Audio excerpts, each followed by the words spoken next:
Hello बच्चों, कैसे हैं? उम्मीद करते हैं कि अच्छे हैं, अच्छी तरह से पढ़ाई कर रहे होंगे। मैं आप लोगों के लिए वेरी इंपॉर्टेंट सब्जेक्टिव लेके आया हूं, गोदोली का हिंदी 10 क्लास, जो बिहार बोर्ड का तैयारी कर रहे हैं 2026 के लिए। गोदोली देख सकते हैं, 10 क्लास का गोदोली लेके आए हैं। सलाम सर नाम सर्च कीजिएगा, आपको पूरा वीडियो मिल जाएगा। Math, science, social science, Hindi, Urdu और सब्जेक्ट डाला हुआ है।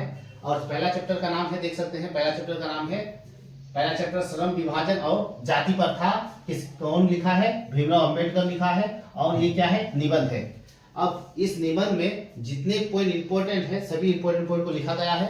अब इसको अच्छी तरह से नोट कर लीजिए ताकि आपको मदद मिलेगा। देख सकते हैं, भीमराव अंबेडकर की जीवनी को लिखे या भीमराव अंबेडकर के बारे में आपको कुछ भी पूछे तो पूरा नोट पे लिखा गया है यहाँ, जो खास एग्जाम के दृष्टि से है। पहला क्वेश्चन आंसर है, देख सकते हैं कि मानव मुक्ति के पुरोधा कौन है? तो भीमराव अंबेडकर है, और जिसका जन्म 14 अप्रैल 1891 ईस्वी में हुआ था। और कहाँ हुआ था आपको पूछे तो महू, मध्य प्रदेश। याद रखना है आपको, जगह का नाम है महू और मध्य प्रदेश में हुआ था। उसके बाद उन्होंने प्रारंभिक शिक्षा तो आसपास किया था। उसके बाद प्रारंभिक शिक्षा करने के बाद उच्च शिक्षा करने के लिए, उच्च शिक्षा प्राप्त करने के लिए न्यूयॉर्क और लंदन गए थे। उसके बाद उसका मृत्यु पूछे या निधन पूछे आपको तो 1956 ईस्वी हो जाएगा। और कहाँ हुआ था? तो खास दिल्ली में हुआ था। जगह याद रखना है आपको। नेक्स्ट पॉइंट फिर पढ़ेंगे हम लोग, उसकी रचना सब पढ़ेंगे। देख सकते हैं रचना, द कास्ट इन इंडिया, दलितों की मुक्ति। तो बहुत सारी रचना है, कम से कम 2 रचना लिखा गया है जो आपको एग्जाम में काम देगा। संविधान के जनक अगर पूछे तो कौन है संविधान के जनक? भीमराव अंबेडकर हो जाएंगे या डॉक्टर अंबेडकर। याद रखना है आपको, ये वेरी इंपॉर्टेंट ऑब्जेक्टिव है जो बिहार बोर्ड में कई बार आ चुके हैं। और ये जो लिखा है उन्होंने, ये एक भाषण का अंश है। भाषण का क्या है? ये एक अंश है। और उसके बाद अब नेक्स्ट पॉइंट देखेंगे, भीमराव अंबेडकर 6 साल का था तब उनकी माँ का निधन हो गया था। तो उसका पालन पोषण किसने किया था? देख सकते हैं, उसका फूफा ने किया था। पालन पोषण उसका फूफा ने किया था। पिताजी का नाम अगर पूछे तो रामजी, मालूजी, सतपाल था। और माता का नाम पूछे तो भीमाबाई। नेक्स्ट पॉइंट फिर पढ़ेंगे, देख सकते हैं, पत्नी का नाम पूछे तो रमाबाई, जाति पूछे तो महार था और वो डोम थे। महार यानी दलित परिवार से बिलोंग करते थे। मैट्रिक पास कब किया था? तो 1960 ईस्वी में उन्होंने मैट्रिक पास किया था। अब कुछ सारांश हम लोग जानकारी सारांश पढ़ेंगे, जो उन्होंने श्रम विभाजन जाति प्रथा में क्या बताया उसके बारे में हम लोग थोड़ा चर्चा करेंगे। देख सकते हैं सारांश में बताया है, श्रम विभाजन और जाति प्रथा के निबंध के रचनाकार भीमराव अंबेडकर जी हैं। यानी जाति प्रथा और श्रम विभाजन के रचनाकार कौन है? तो भीमराव अंबेडकर जी हैं। इन्होंने इस निबंध के माध्यम से समाज में फैली बुराइयों को मिटाने का कार्य किया। इसमें लेखक जिस विडंबना की बात करते हैं वो है जातिवाद पोषक। जातिवाद का पोषक, जातिवाद का पोषक उसको कहा है जो पहले छुआछूत को मानते थे, जाति प्रथा को मानते थे, लोगों को के साथ अलग रहते थे, अलग व्यवहार करते थे, नीच जातियों को बुराई नजर से देखते थे। तो उसके बारे में उन्होंने कहा है जातिवाद का पोषक। आज के वर्तमान समय में शिक्षित लोग भी जात पात, छुआछूत की, भेदभाव की बात करते हैं। तो पहले छुआछूत खूब होता था, एक जात दूसरे जात के पास नहीं जाता था, उसके घर में खाना नहीं खाता था। अभी जातिवाद को उन्होंने हटा दिया है। कुछ लोग जाति प्रथा को श्रम विभाजन का दूसरा रूप मानते हैं, जो बिल्कुल क्या है? गलत है। अगर जाति प्रथा श्रम विभाजन है तो लोग उच्च नीच, अमीर गरीब की बात क्यों करते हैं? अगर जाति प्रथा श्रम विभाजन अगर हो रहा है तो उच्च नीच और अमीर गरीब की बात क्यों करते हैं?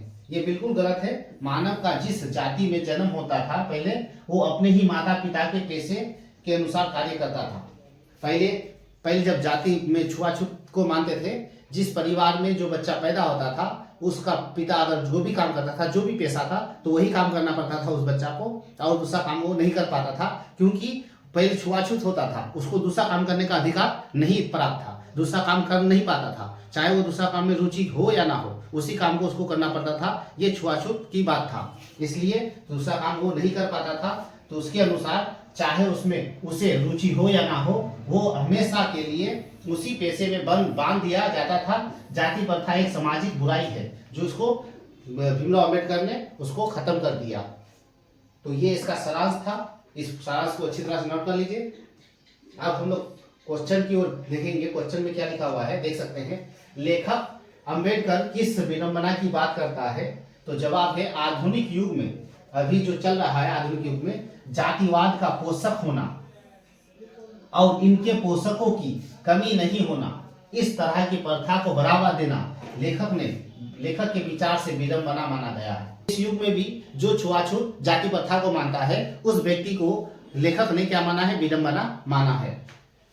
कई गांव ऐसे भी है जहां के लोग शिक्षित होकर भी जात पात छुआछूत को की भावना रखते हैं, तो ऐसे व्यक्तियों को विडंबना लेखक माना है। नेक्स्ट क्वेश्चन हम लोग पढ़ेंगे। क्वेश्चन नंबर 3 में लिखा हुआ है फिर, जातिवाद और श्रम विभाजन के पक्ष में अंबेडकर ने क्या तर्क दिया है? जातिवाद के बारे में क्या कहा? तो जातिवाद के पक्ष में अंबेडकर जी ने यह तर्क दिया है कि कार्य कुशलता और रुचि के आधार पर श्रम विभाजन होना चाहिए।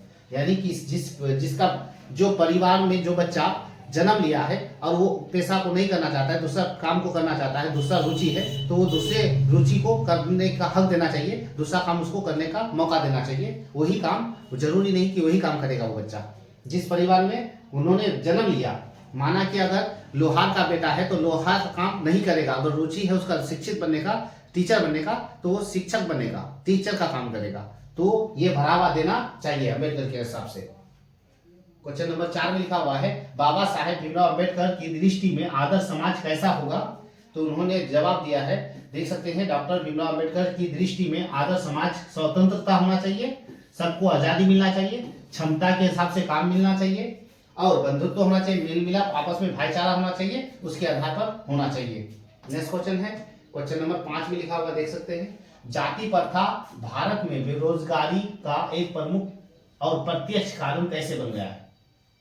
जाति में भेदभाव अगर हो रहा है तो रोजगार नहीं मिल पा रहा है एक दूसरे को, जाति प्रथा में बटा हुआ है समाज, इसलिए बेरोजगारी का मुख्य कारण माना है। देख सकते हैं, जवाब है जाति प्रथा भारत में बेरोजगारी का एक प्रमुख और प्रत्यक्ष कारण माना जाता है, क्योंकि मानव का जिस जाति में जन्म होता है वो अपने माता पिता के पेशे के अनुसार ही जीवन भर के लिए उसी पेशे में बंध जाता है और वह मन पसंद कार्य करना चाहता है परंतु नहीं कर पाता है, क्योंकि वो उसी पेशे में बन जाता है, क्योंकि दूसरा काम करने का उसको अवसर नहीं मिलता है, मौका नहीं मिल पाता है और देता भी नहीं है समाज। नेक्स्ट क्वेश्चन है फिर, क्वेश्चन नंबर 6 में लिखा हुआ है, देख सकते हैं, श्रम विभाजन कैसे समाज की आवश्यकता है? तो श्रम विभाजन आज के सभ्य समाज की आवश्यकता है। जो छुआछूत पहले होता था अब उसको हटा दिया है। भीमराव अंबेडकर ने जाति प्रथा के बारे में बहुत अच्छी तरह से लिखा है। इस चैप्टर को नोट कर लीजिए, अपने फ्रेंड को भी शेयर कर दीजिए ताकि जितना भी वीडियो बने आप तक पहुंच जाए। Thank you.